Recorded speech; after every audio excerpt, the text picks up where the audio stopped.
Good afternoon, everyone. Welcome back to another CIISec Masterclass. Today's session is going to be around our DAOs, the future of work.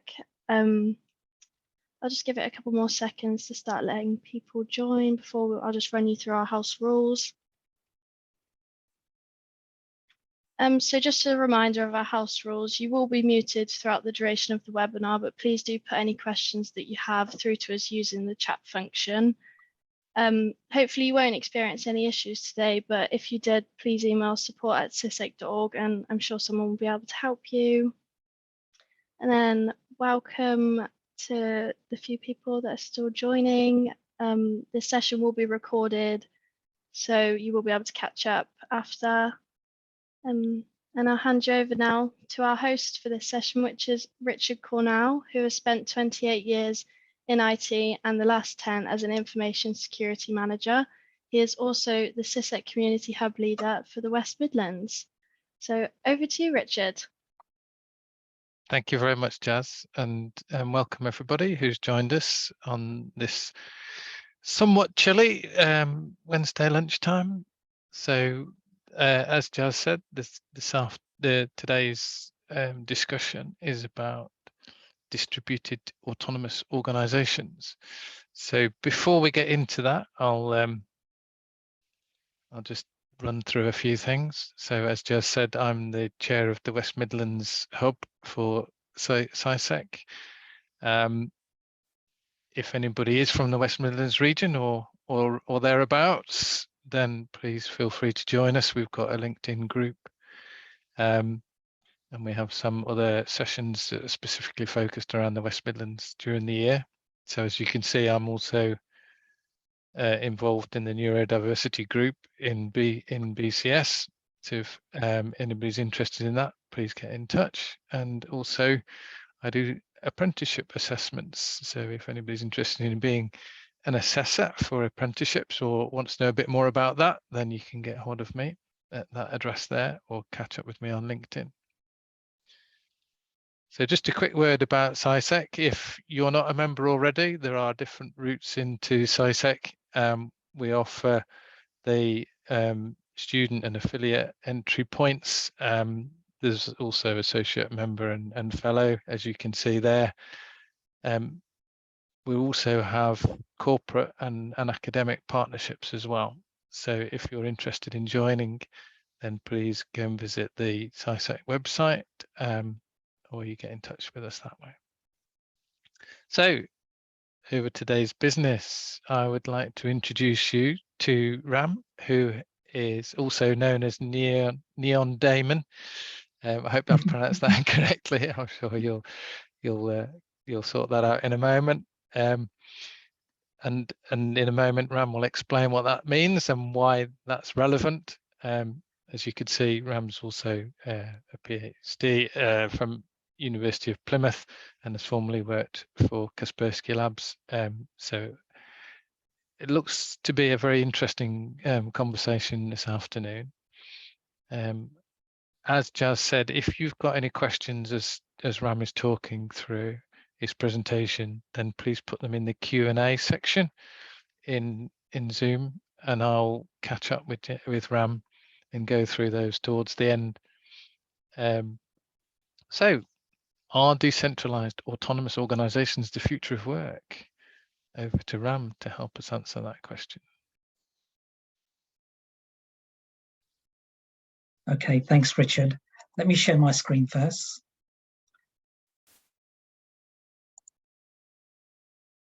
Indeed, what are DAOs the future of work? In my opinion, it's partly the answer to the future of work. I've been involved now in DAOs for about 18 months or so, and I'm really enjoying it.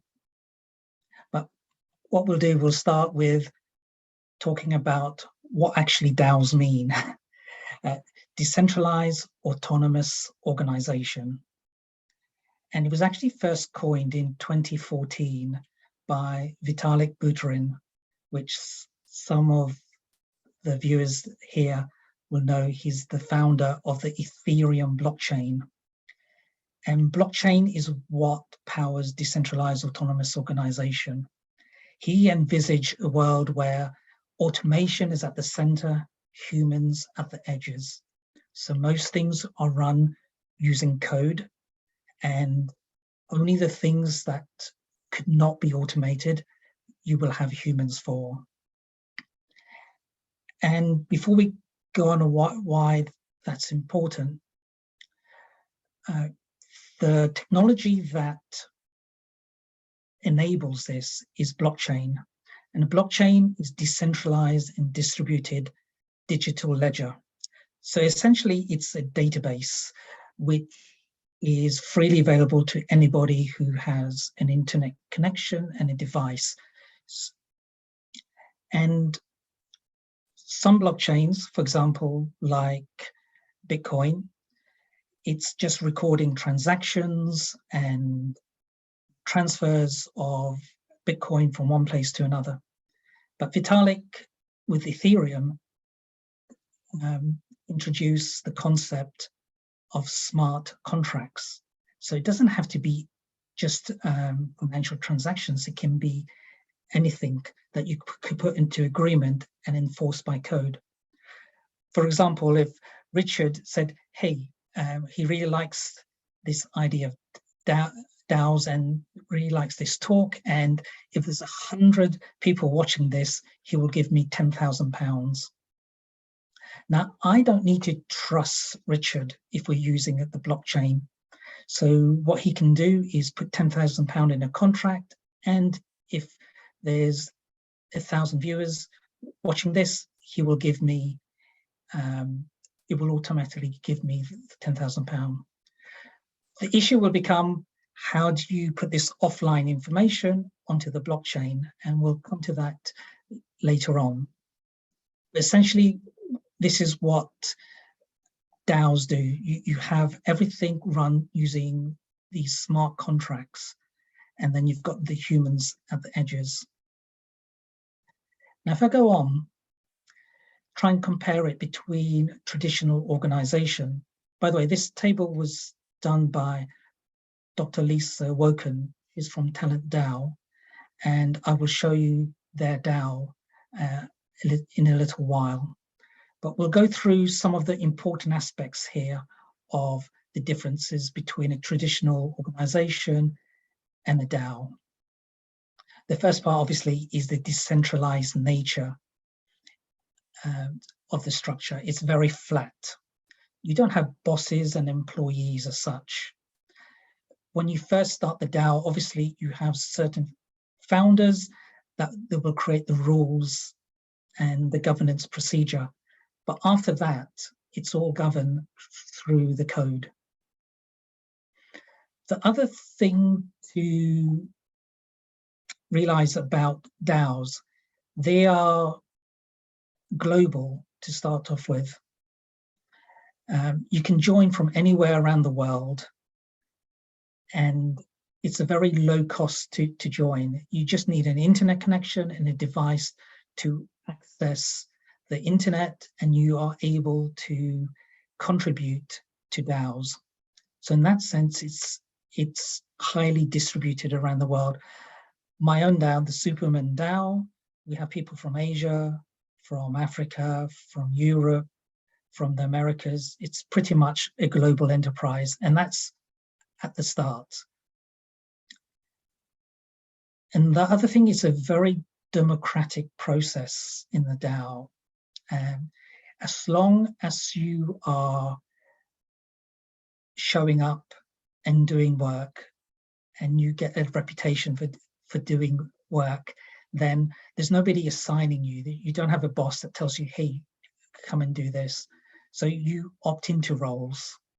And I'm very interested in education. So when I got into the DAO and I was looking around, I kind of just migrated to the education side and started doing work there. So, and it's a very flexible system. You can put as little or as much as you want into the DAO, and you can be a member of many, many DAOs as well. So at this point, I'm going to stop sharing this and share another screen.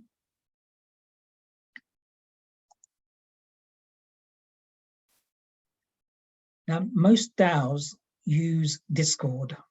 Discord grew out of the gaming community where they play games and talk to each other while they're doing it.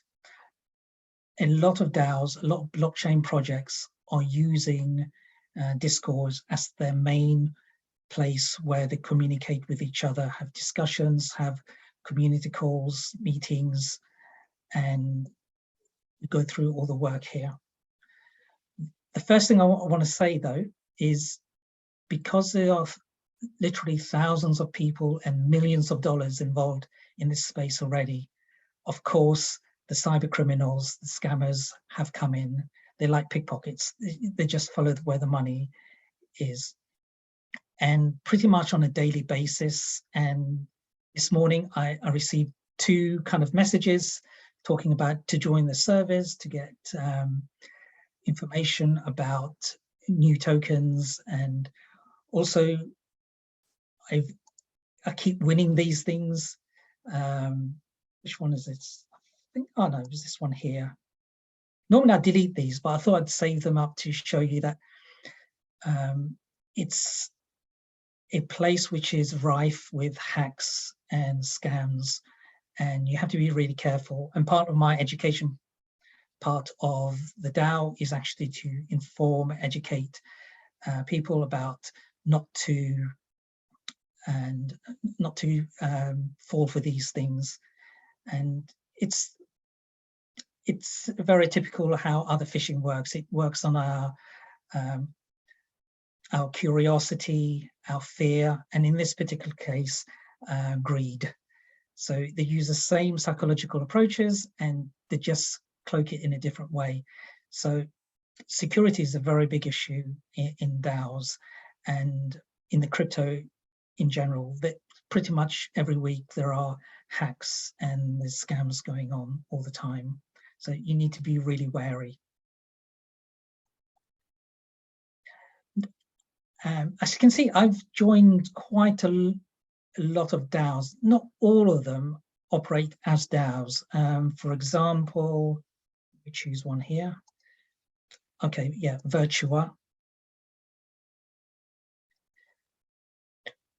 Virtua started off as an NFT project and now is going to the metaverse. And essentially, the company Virtua just uses this as a community hub, and where they talk to followers of the project and talk. And this is not a DAO. This is just a way to interact between interaction between the organization, the company, and the people following the project. Whereas here we've got MakerDAO, which is a lending protocol, and this is a DAO, and they make decisions here. One of the ways to know that whether you're in a DAO or just a community, there's a governance. And if there's a governance thing, then they probably will be going through governance issues here. And you can join. It's pretty much open to everybody to go in and have a look around and see whether you want to join or not. I did say I would show Dr. Lisa Woken's Talent DAO. I did contribute a little bit a while ago. I do want to spend a bit more time Talent DAO. It's all about decentralized science and research, and I'm a researcher, so I'm hoping that in the future I will interact more and do some research with these people here.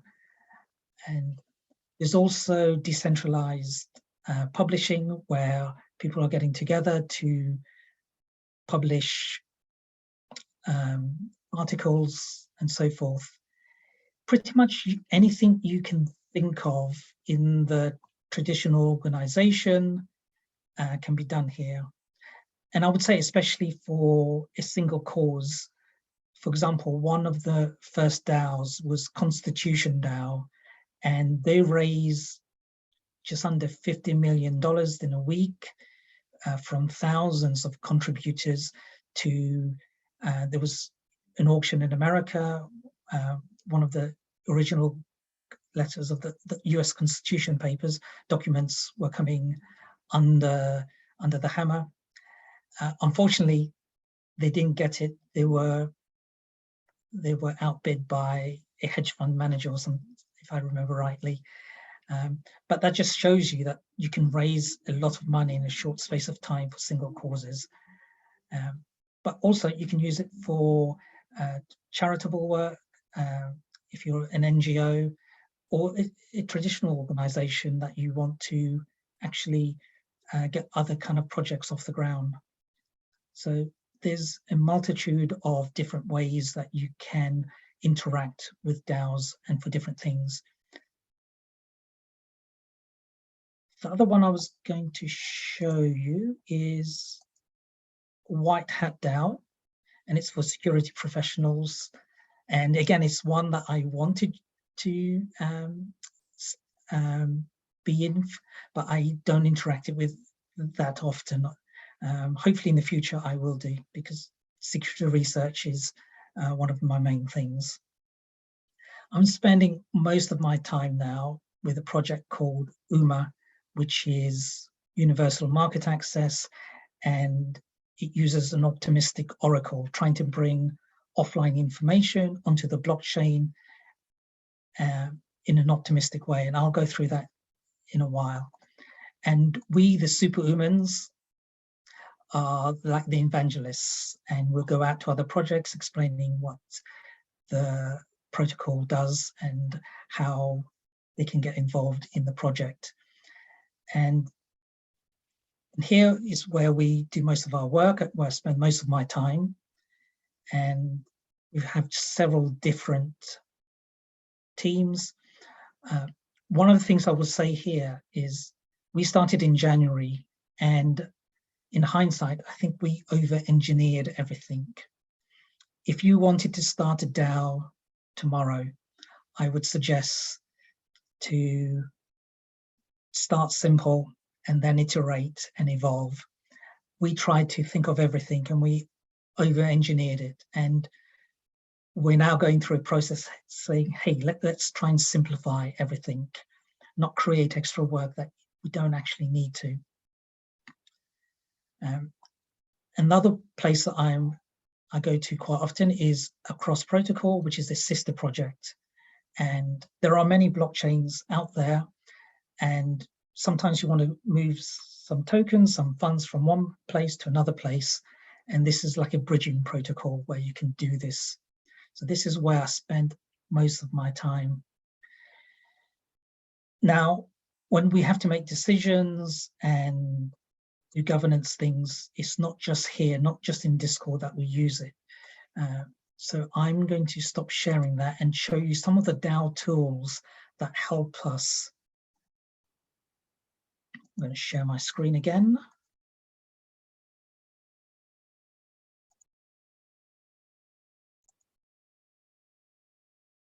One of the main tools for discussions. So Discord is where we have our meetings and everything.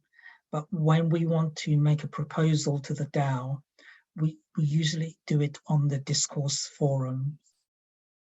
It's similar to many other DAOs. I think they will use this.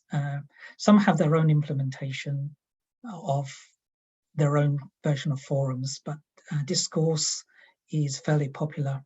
And this is open to everyone. This is the other thing. Everything's out in the open. There's no like secrets in a sense, like in a traditional organization, things are hidden away. Everything's out in the open. And today, tomorrow, if you wanted to create a proposal for our DAO, you can come here and actually create it. And we have a two-step process. You can create a signal proposal. It has to gain 5 likes before it can become a formal proposal. And here people can have further discussions on the proposals, things can get amended and it gets voted on. And if it reaches kind of a quorum, it will then go to what's called a snapshot vote. Now here, people who contribute to the DAOs will need to connect their digital wallet. And normally, for example, MakerDAO, they will have their own tokens. And depending on how many tokens you have, this is what you will use to vote. So it's weighted by how much voting power, your voting power is determined by how many tokens you have.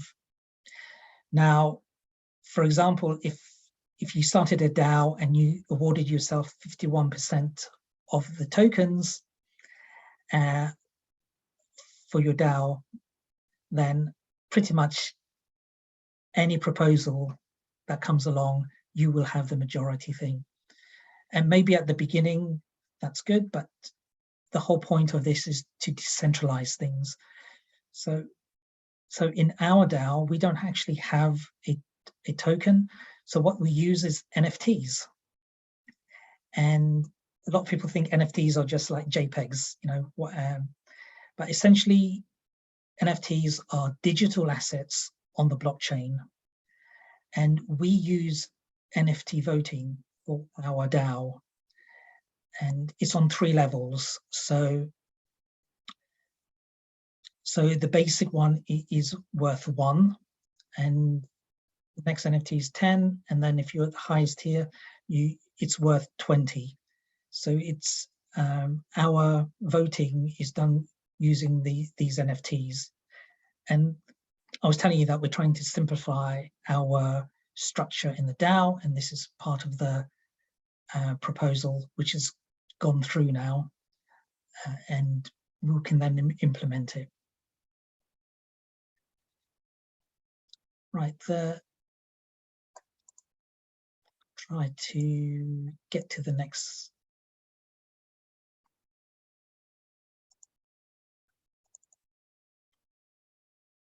Okay, one of the things that probably you're thinking of is, okay, I'm contributing to the DAO, I'm doing things.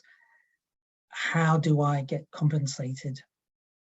There are various ways and various DAO tools, and this is one of them. It's called dwork. And we have our own place on dwork, and I'm in the education team, and I go to the board here, and I manage all our internal learning sessions, and we have a Moodle site where we create courses that people take, and this is a way of tracking work done. This system, you can also actually pay out to people. We don't use this for that. We have other ways that we pay out in our DAO, but we're planning to create like a bounty board on the work, so people can actually opt in and do the work. So it's not like you are signing the jobs out. People can actually see something they like and then go and do it. And you don't have to be restricted just to the Superman DAO. But if you were thinking of, hey, I'd like to contribute to DAOs and make some extra money, if I go to the homepage now, there's lots of bounties here. So if you're good at UI, UX, creating website, so this DAO is offering $5,000 in FLX in their own token, and to design that. And there's different types of jobs. There's marketing, there's social media, there's dev work. There's lots of different types of jobs that you can actually do. And there's lots of things. You don't actually have to be a member of the DAO for some of these. You can just go in and just check what kind of things. There's like content writing here, creating YouTube videos. All these things are things that you can do for a DAO and get paid for.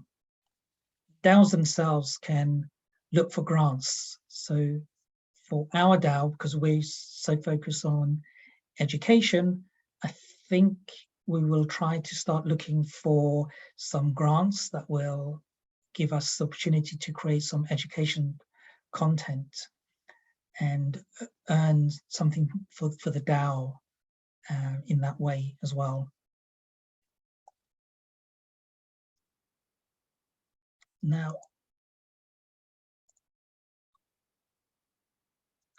if you hold on a second, I'm trying to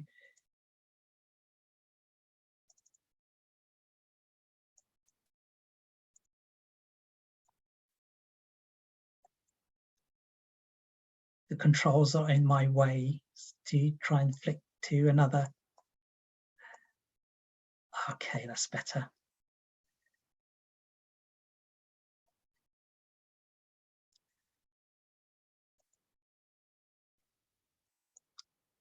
Right, let's get to the. So this is GitHub. I was saying everything is out in the open.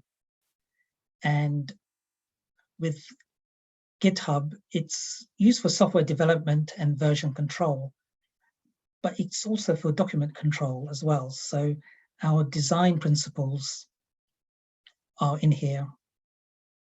And you can check what our founding design principles were, and also we're in the process of changing all this. So then it will keep a version of how things have changed over time as well.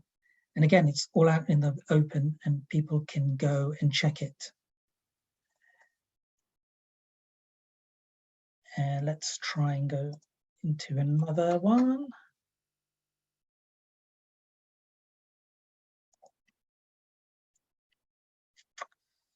Of course, if you're a DAO and you have some money, then you need a treasury, you need a safe place to keep it.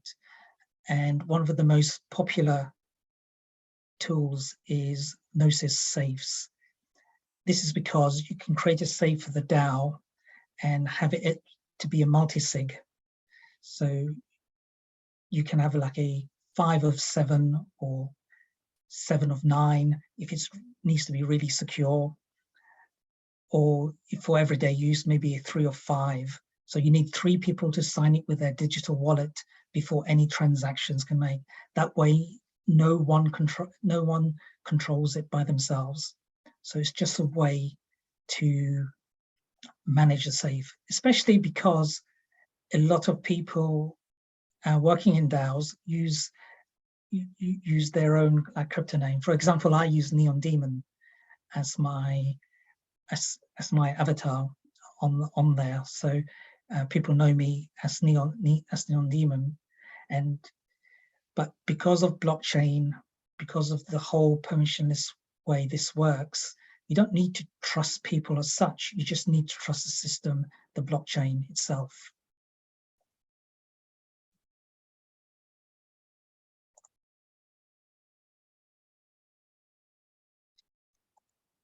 Just want to show you what I do in the Superman DAO. One of the main things, like I say, is education. We've created our own Moodle site, and we go through not only what our project does, like the Optimistic Oracle, but also about things like how to contribute to a DAO, because a lot of people come to DAOs not knowing what DAO is and how to contribute and how to work in a DAO.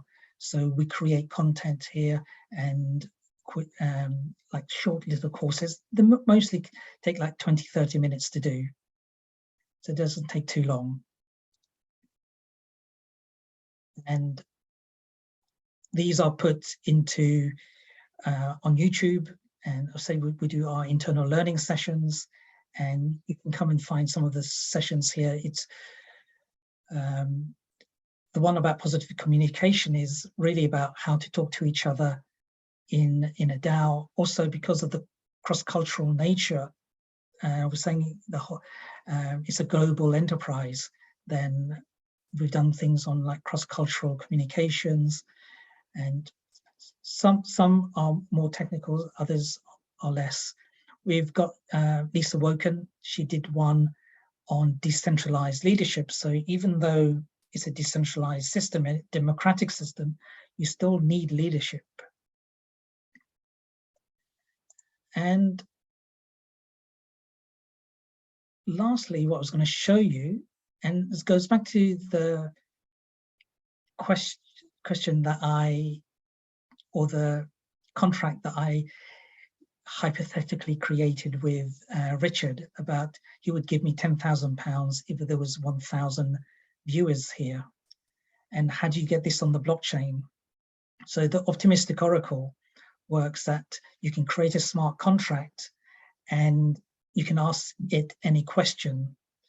And at the end of the term, you can come here and propose an answer. So I want my £10,000 and I can propose the answer. I have to put a bond of £1,000, say, and I propose the answer saying, yes, there was 1,000 people. But then Richard can check and say, hey, there wasn't 1,000 people here, and he can dispute it. And it's not just Richard, anybody can go and dispute. You have to put, say, for example, the £1,000 as a bond. And if it's disputed, it will go to the token holders. So it's not just relying on computers. This is like automation at the center, but humans at the edges. So it's the humans that will decide, and they are incentivized to answer the right way, because if you answer correctly, you will get some tokens back. So you get rewarded for answering the correct question. And if you do a dispute correctly, then Richard stands to gain some money here. He will get his bond back, but also part of my bond as well. So the whole system is incentivized to actually to give the correct answer. So at this point here, I'm going to stop sharing and invite Richard to come back and see if he's got any questions.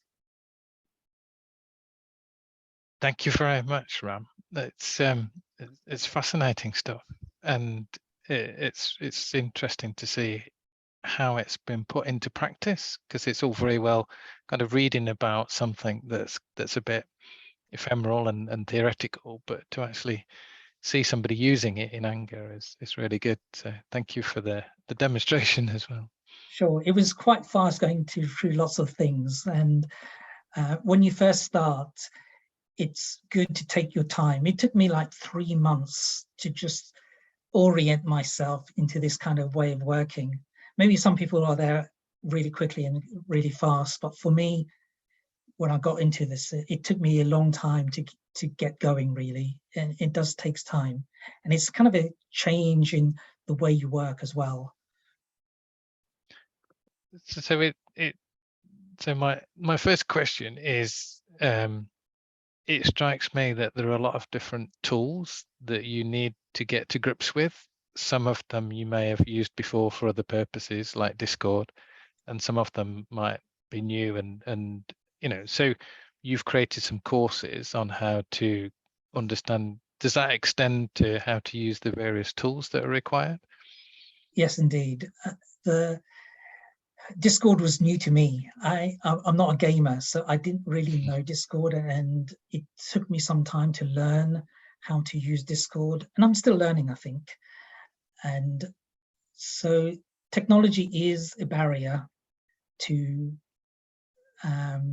get going in this space, I think. And after a while, you get used to Discord, but then you've got all these other ones. You know, you have to creating safes, you're creating, doing forums, and doing everything in the correct way. It's difficult, I think. It is a barrier. If you love technology, then it is definitely technology driven. There are lots of people that get attracted to it because of the social media aspect. I didn't show Twitter, but there's crypto Twitter, and lots of people are encouraged to tweet about everything about projects. So you can start off, if you like tweeting and stuff like that, and if that's your bag, then you can do this for the project, or marketing. There's so many different things. So you can write content for for the project or YouTube videos. Most things are tied to like technical aspects though. So you need to be fairly comfortable with the technical side, I would say. And so presumably the founders of the DAO, the people who kind of get together and propose it in the first place, are the ones who are deciding what tools they'll use, because you can presumably switch in and out other tools for the things that you've shown. Yeah, so when we were starting our DAO, we did go through specifically and looking for which tools that people know that we will use. And every so often we will get other projects, they're coming out with their own tool. DAO tooling is kind of a big thing now, because there's this move to all kind of decentralization, and not only as the DAO, but also for the tools we use. For example, Discourse is what's called a Web 2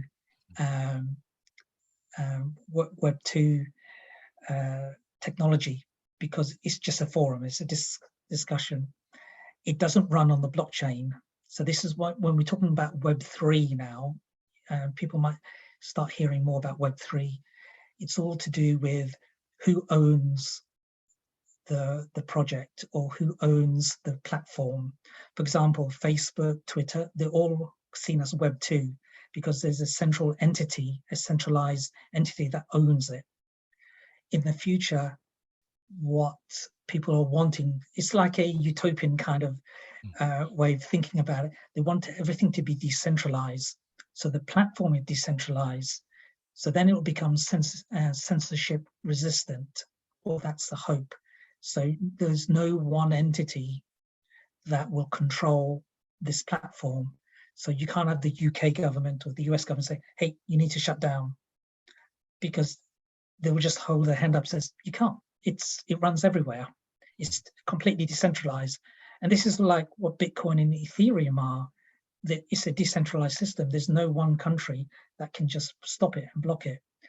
And there's a movement in this space, in this Web3 space, to start using all apps and utilities, everything you use, to be as decentralized as possible. But for the moment, Twitter's used a lot, and Discourse, which is Web 2, there's no equivalent. And I use Moodle for hosting our learning platform. And Moodle is, even though we're hosting it, we control it, it's not decentralized. And so having a decentralized learning platform, that would be really cool, and something that I'm looking towards in the future to do, because then it's owned by everybody. It's like a more democratic system. So there isn't a kind of an idealistic thing behind this movement towards Web3 as well. Right. Interesting. Okay, so some other questions that have come up. So you talked about people being rewarded for the effort that they put in. So how does somebody get paid? So you showed bounties, which is obviously, you know, one option. But if you're working in a particular DAO and you're generating something of worth for the DAO, how does the DAO pay you, and how does they decide how much to reward you? Yeah, there are different models out there, and I don't think anyone's come up with a definitive way, the best model. Everyone's iterating on different kind of ways. The bounty system is one way, and the bounty system is really for DAOs if they don't have the internal expertise. Like, for example, the one that we saw was creating a website. You know, they're looking for a UI UX person to create a website for them. That obviously means that they don't have the internal resources, but they're offering something. And so the person that creates it doesn't necessarily need to be a member of that DAO. They're just looking for work. So it's like a freelance. If you want to go and do some freelance work, you can find these bounties. internally, depending on how the governance was constructed, they could have like a council, and these members are maybe voted for every 6 months or every 3 months, and it could be a paid position that the DAO pays them. And the way that we did it in the Supermans before, at the beginning, we have what's called KPI options, which uses the UMA protocol, and that will give you, say, they'll give me 100 KPI options, but that's dependent on how many integrations we have. If we get 10 integrations, it'll be worth X amount. If we only get 1 integration, then it won't be worth as much. So it's kind of a compensation depending on results kind of thing. And so that's how we were getting paid initially. So there can be direct payments, there can be these kind of promises to pay in the future, there can be bounties. So there's lots of different ways. If someone wants to jump into a DAO straight away and start earning, I think it'd be quite difficult unless you've got specialist skills. For example, there's lots of calls for UI, UX. There's lots of calls for devs for creating these decentralized applications, these dApps. So if you are creating smart contracts on the Ethereum blockchain, if you're a programmer, then there's a quite big demand. But if you want to do more things like marketing, managing Twitter and the social media aspects, then there's lots more people wanting to do that, as well as community management. You know, you're building a community in the Discord, but you need community managers to manage that. In some Discord, in our Discord, we don't actually pay for that. We kind of self-manage it in a sense. But I do know of some DAOs where they would pay people to be moderators, to be community managers. And it's a full-time job for some people, or doing support for the protocol. So if you do technical support, there's a job there for you as well. But I spent maybe 3-4 months just doing work and not expecting to get anything back. For me, it was like, and especially at this time, if people have been playing about with crypto markets or anything, it's actually down a lot in the last year or so. So they call it a bear market. So there are people still making money, but it's not really about making money. So at this point, the best thing to do is like just learning the systems and building. And this is kind of my mantra at the moment: learn, build and learn. And hopefully at some point it will be beneficial. But at the moment, personally anyway, I'm not thinking about earning money so much here. I'm just trying to build something and learn all these different tools and things, and hoping at some point there will be some kind of compensation for the time and effort. But if you are wanting to do it as a full-time job, I think unless you've got specialist skills, it'll be fairly difficult. So you talked about a DAO that raised $50 million. So how does a DAO generate revenue? Is it investment, or is it selling a product or a service? What's the model? Yeah, so again, it's like in the traditional organizations, there are different DAOs filling different niches, and all the, I'm just trying to think, all the tools that I showed you are free to use. They don't ask you for money. So like, for example, if you use the D-Work, they've been funded by venture capitalists. They've been seeded with money to grow the product. And at some point they might offer like a paid tier, but at the moment it's free. So there's a lot of venture capital that's come into this space to start up projects, millions and millions of dollars. Our own DAO was started by RISC Labs, who owns UMA Protocol and Across. And they saw we were doing work within the UMA DAO, and they thought, hey, maybe you want to spin out as your own DAO. You're the evangelist arm, and we'll seed fund you. So we were funded at the beginning to start this project.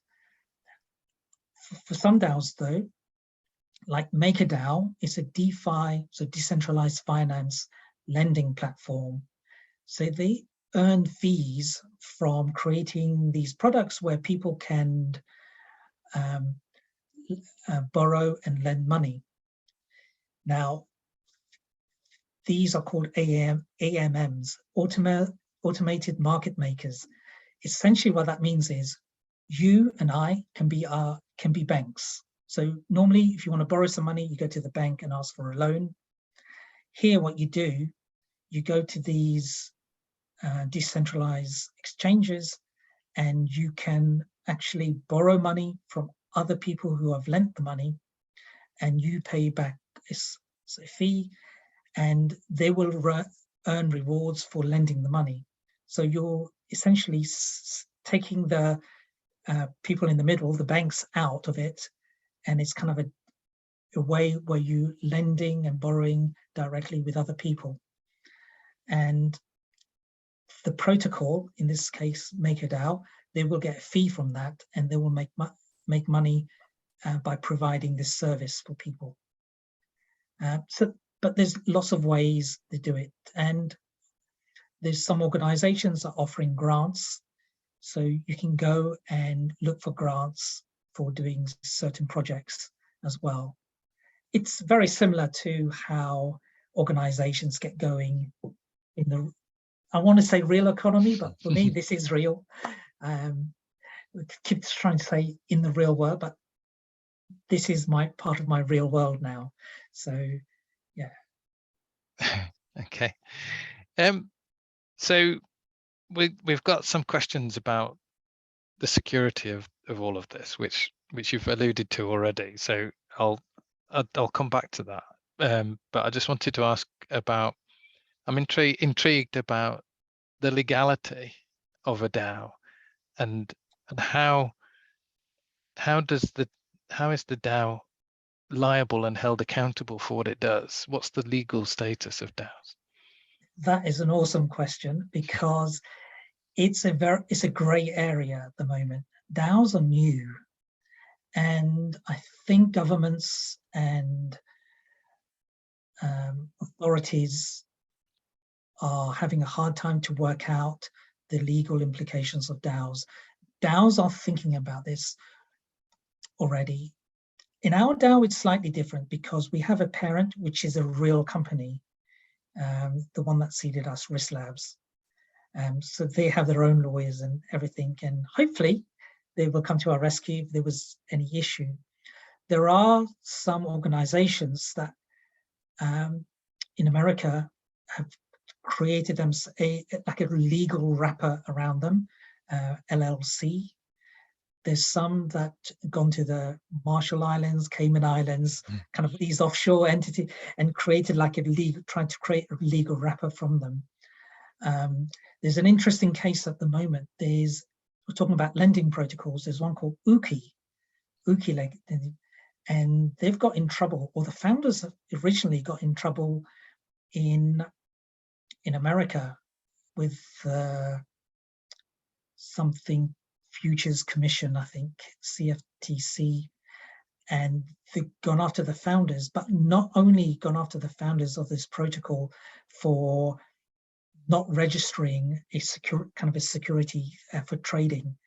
They've gone after the DAO as well, saying the DAO, each member of the DAO is legally responsible as well.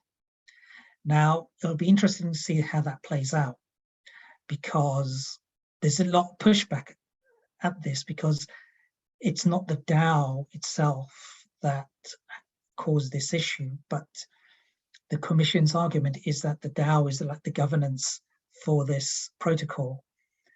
And there's a lot of legal uncertainties around this.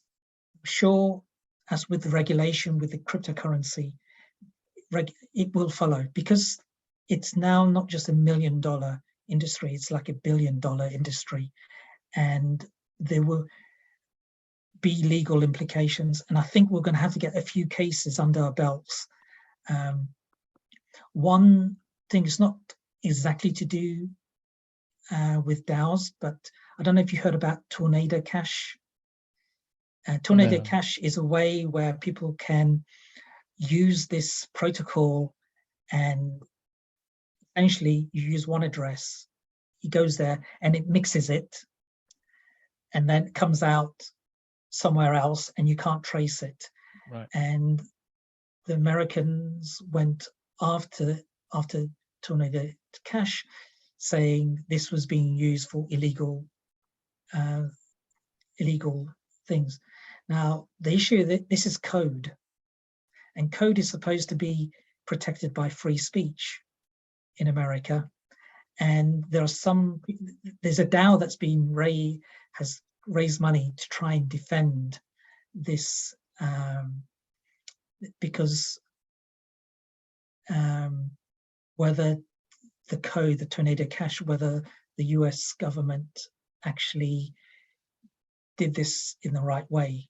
Could they go after the code because it's protected by the First Amendment in America? So that's another interesting aspect of this.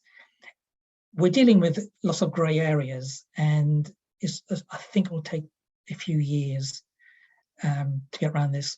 One thing I will say to people, once they get DAOs, they are earning money.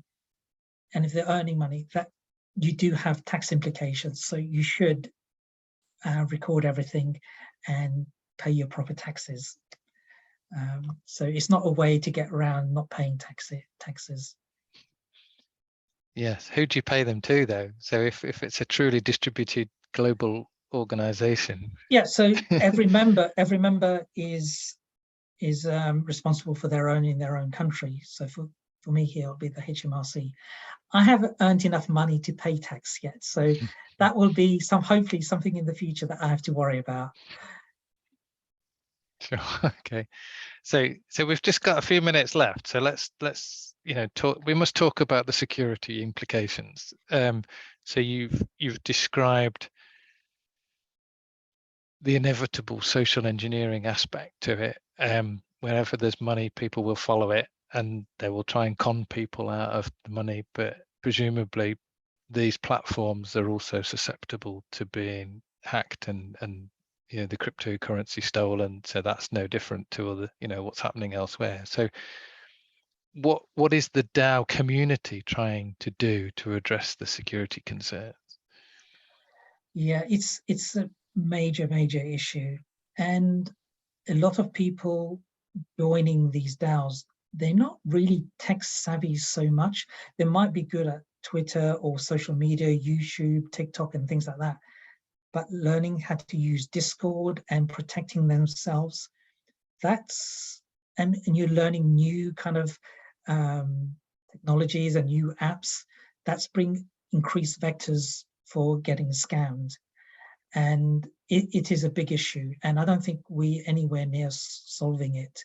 In our own DAO, we're trying to educate people, saying, if something looks too good to be true, then it normally is. But I have heard people getting scammed in our DAO and in other DAOs as well. And especially in Discord, for example, I've had raise a support issue in Virtua, for example, the NFT platform. You can be sure you'll get 2 or 3 people pretending to be support that will direct message you and say, hey, I can help you. And they will offer you good advice to start with, but then they'll take you down a track and you try to get you to reveal your digital wallet, or to go to a website where where it will actually, when you do the approval, whenever you go to a website with your digital wallet, you have to approve it to use it on that website. And they could just put something in there that says, hey, you give me the rights to drain your wallet. So people need to be really, really cautious. But there's a big job to be done in terms of security. It was one of the main reasons I came into the space to start with, because I'd finished my PhD. It was lockdown. What do I do? And I was looking around, and I just started slowly, and I went down the rabbit hole. But it was the security aspects that interested me. If people go to the Superhuman YouTube channel, they will find quite a few things there. There's one specifically about how not to be scammed in this space. But it happens on a weekly basis that there's a major hack, or there's major scams that's going on. So it's cybersecurity in general anyway. It's like a cat and mouse with the cyber criminals. It's a process. It's never ending. So if there's anybody listening who's looking for new product development ideas, or is interested in expanding their portfolio, then if they're interested in blockchains and NFTs, then DAOs are definitely something to have a look into. So that DAOs are new, but they're here to stay. I think that's fair to say. Yeah, there's thousands of people. It's the flexibility that you can work anywhere in the world. You can communicate with people all around the world and contribute together. There isn't an idealistic kind of way that people are projecting DAOs, but I think a lot of people would just be using it just for wanting to make quick money or something. But just like in traditional organizations, there'll be a myriad of different kind of DAOs. But I think it will, it's definitely part of the future of work. And there's thousands of people already involved in it. And there will be more and more, I think, getting involved. So you mentioned your YouTube channel. Is that the best? Where do people go if they want to know more about how to get involved in DAOs? The YouTube channel, if you search for Superhuman, SUPERUMAN, and just Superhuman then DAO, you will find us on there. And there is one specific one that says how to contribute to a DAO. And if they want to find out more, they can go there. There's obviously lots of links on there as well. And yeah, and if you just do a search for DAO, please use DuckDuckGo. I'm trying to get the whole world to use DuckDuckGo, and do a search for DAOs, and they'll find information. And I think there's a DAO for everyone as well.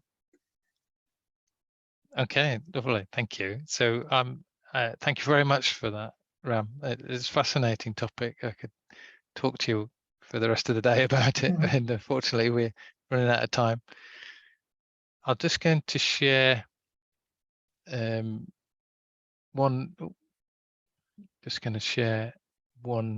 last slide, which is just for the benefit of anybody who's listening. We've got some other events coming up in the next few weeks. One of which, as you can probably see, is tomorrow. So if you're interested in cyber resilience in financial services, then go and sign up for that. Supported by CIISec, run by Crossword Security. And then our next webinar is at the end of the month, looking at the legal issues. If you want to know what the market for lemons is, then you need to go to LinkedIn and have a look at that and find out and sign up for it. And also like to mention Cyber Week. CIISec has a presence in Cyber Week as well. So we're spot on the 1 o'clock now. So thank you very much, Ram, for your time. It's been great talking to you. Thank you very much to everybody for joining us. So I'll just finally hand over back to Jazz to wrap things up. Yes, thank you everyone for joining us today, and obviously thank you to Ram for the great presentation and to Richard for your great hosting, and we hope to see everyone back on the 27th for the innovation webinar. Thanks everyone.